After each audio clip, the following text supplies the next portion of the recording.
Hello, আজকে আমি ছাদে আইয়া বইছি, বুঝছেন নি? ছাদে আইয়া যে আমি কোনো সময় বই না।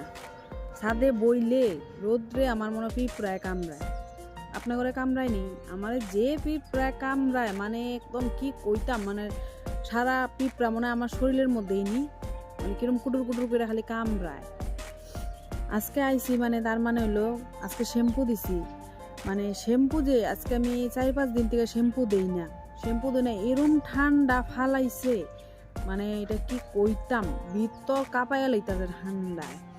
তার লেগে আমি শ্যাম্পু দেই না। কালকে আমি ঘুমাইতে গেছি রাত্রে, কালকে আমার তাইনে কয় ও কোনখান দিয়ে খালি ইন্দুর মরা গন্ধ বাইরেছে। আমি আর কিছু কই না, আমি বুঝছি যে এটা আমার চুলের এই গন্ধ। তাছাড়া কয়দিন থেকে শ্যাম্পু দেই না।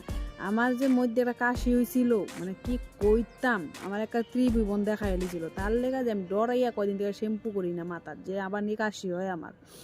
তার লেগা ভাবছি মনে মনে যে কালকে শ্যাম্পু দিতেই লাগবো, কেন আজকে যদি ইন্দুর মরা গন্ধ বেরিয়েছে, কালকে তো কুত্তা মরা গন্ধ বেরিয়েবই। তার লেগা আজকে বৃহস্পতিবার তাড়াতাড়ি করে ঘুম থেকে উঠছে তাড়াতাড়ি, তারপরে দিকে রাইন্দা ঠাকুরে দিয়া তারপরে মাথার শ্যাম্পু দিয়া আমি কই না আজকে ছাদে বইগা, আজকে পিঁপড়ায় কামড়াইলেও আজকে ছাদে বমুই। কার লগে তেমন হয়, আমার লগে হয় আই গিয়া।